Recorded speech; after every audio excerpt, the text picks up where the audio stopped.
Hey folks, it's Marvin Cash, the host of The Articulate Fly, and we're back with another Southwest Virginia fishing report with Matt Reilly. Matt, how are you? I'm doing great, man. How are you? As always, I'm just trying to stay out of trouble, and it's kind of funny. We were kind of joking that, maybe we've seen the last of the heat for this summer. You'll have to check with the local weatherman, Ellis Ward, down in Tennessee on that front, but I'm not really willing to stick my neck out there. But it sure seems, if you look at the next couple weeks, for mid to late August, we're sitting pretty right now with temps in the, our morning temps have been in the 50s. I think we're going to have a couple of high 40s. And then daytime in the 60s, 70s, getting back up into the mid upper 80s next week. But, for late August, mid to upper 80s is pretty cool. And who knows what happens after that. We could have some 90-degree days in October for all we know, but that's what it's looking like right now. Yeah, I think Ellis owes me the day of the first snow in Johnson City the next time I talk to him. Yeah. I think a good guess on that would be sometime between October 15th and October 15th. Yeah. So, it's interesting, when we were together fishing, that was kind of on the front edge of that tropical depression. You've had a lot of yo-yoing around in terms of conditions, and I was kind of curious what that's done to your smallmouth bite. Yeah, it's been kind of all over the board, and to be completely honest, I've jumped fisheries a fair bit, just kind of reacting to water and dam fluctuations and temperature drops and all that kind of thing. So I can tell you what I've seen. I haven't been on one river or fishery for a whole week in the last couple of weeks, but we definitely had, I guess, our whole corner of the state got skipped over by all the rainfall that hit out towards you and Charlotte and central North Carolina and even Lynchburg, Roanoke area. So we were pretty much, we got some rain and the New River came up to, over 5,000 cubic feet at Radford for a day or two and then dropped back down to seasonal flows pretty quickly. No real dirty water to speak of. And then it cooled off quite a bit, like we were talking about earlier. Mid-August, we usually get a bit of a cold snap, but I think that tropical depression coming through kind of supercharged it a little bit. But that storm day, I think, was Thursday of last week or 2 weeks ago. And a couple of days before that were pretty dang weird. And then the few days after that, I think we were just kind of suffering from, conditions getting jerked around a bit, rising water, quickly dropping water, temps dropping, all that kind of stuff. So it's been pretty funky. We've still, I may have said a couple of times that last week was one of the worst / hardest weeks of my guiding career.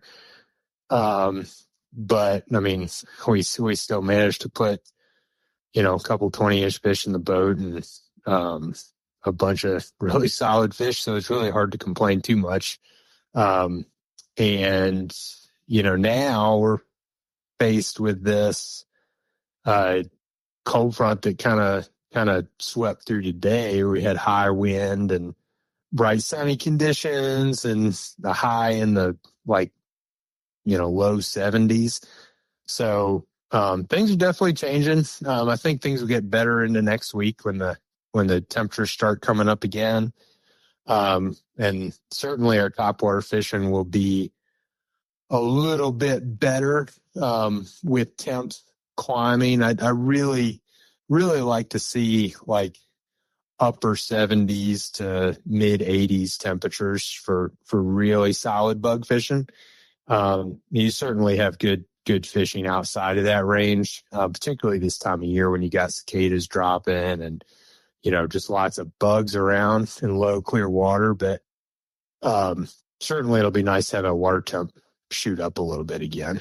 Yeah. And so as it starts to turn cold, does that kind of, clue the smallies in that they need to put the feed bag on? Yeah. I mean, I do think that's people talk about like the fall bite, as soon as, whatever it is, September 20th, 21st, 22nd, first day of fall, everybody starts talking about how, the fall bites on. Well, I think it's a lot more complicated than that. I think across species, you see a shift happening about this time of year.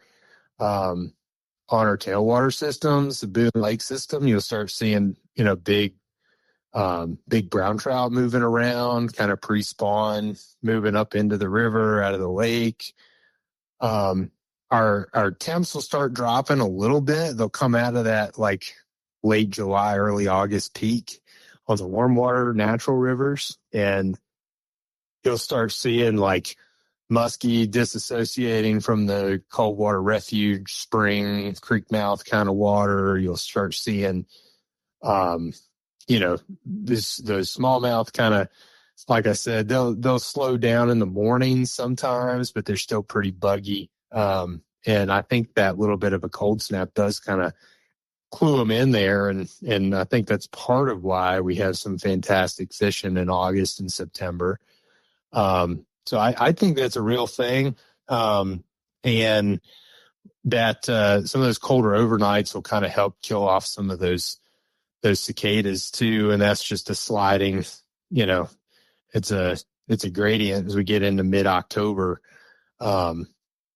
Colder overnights killing cicadas and June bugs and all that stuff off, and having more of that available on the surface of the water, creating some good bug fishing.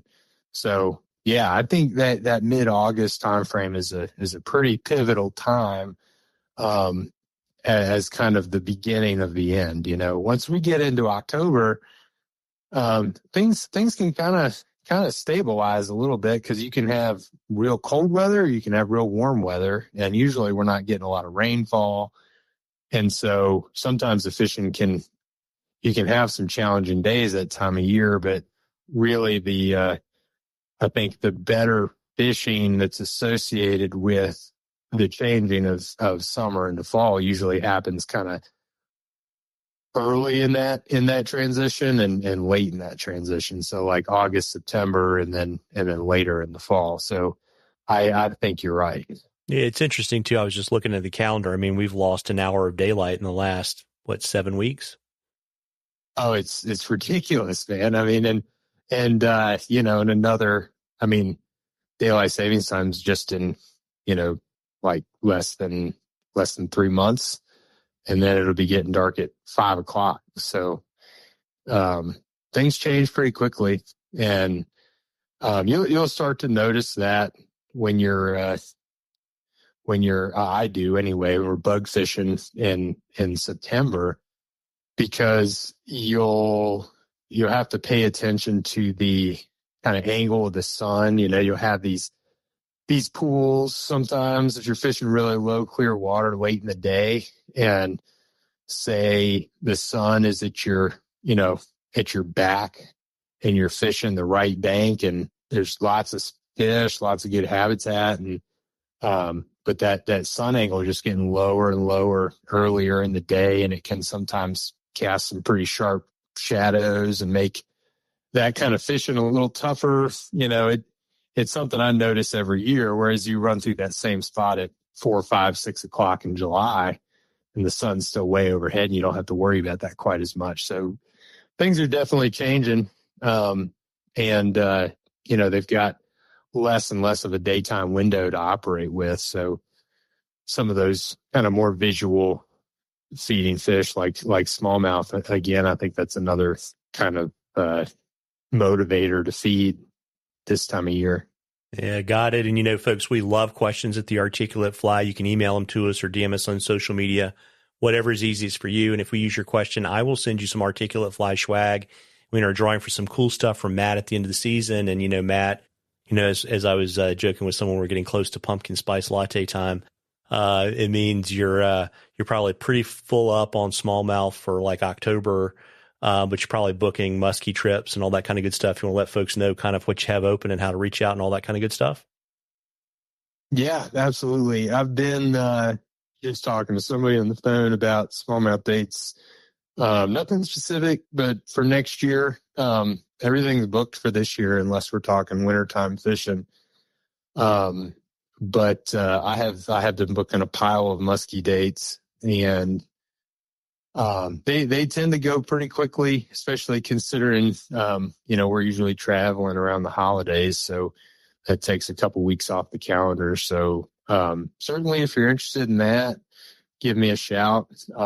My phone number and email is on the website, which is mattreillyflyfishing.com. And however you want to reach out is great. I love phone calls. That way we can really kind of discuss and make sure everybody, gets all their questions answered and knows what they're getting into. And it's just nice to kind of have that open line of communication, whether we're planning something short term or talking about putting some dates on the calendar for a year out. But yeah, all that's good. Yeah, it's interesting. It's always amazing to me how few people take advantage of guides that are willing to really talk to them and understand what they want to accomplish on the water. And to me, it's super important. Oh, it is. I mean, not to get on too much of a soapbox at the end of our report, but there's a lot of there's a lot of those kinds of like booking platforms out there these days, and that's kind of one of the main talking points. Is they can save a guide a lot of time talking to clients and all that. You just get their phone number and tell them where to meet you at the beginning of the day, and that's that. But I mean, I firmly believe that if you want to get the most out of a trip, and I think this goes for both guides and clients. I mean, if you want to get the most out of a trip, if everybody wants to be as happy as possible and as effective as possible, and make sure you're fishing with the right people and guides, the relationship and everybody having the same goals in the boat and all that is really important. I think,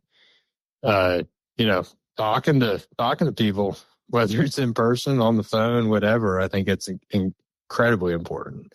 And I would not book a trip without doing that. So, absolutely give me a call. And if I got time, I'll talk your ear off about whatever you want to talk about. Yeah. Getting close to getting squirrel hunting temps, right? Yeah. We can, squirrel hunt from the boat while we're fishing for muskies. There you go. Kill two birds with one stone. Well, folks, as I always say, you owe it to yourself to get out there and catch a few. Tight lines, everybody. Tight lines, Matt. Thanks, Marvin.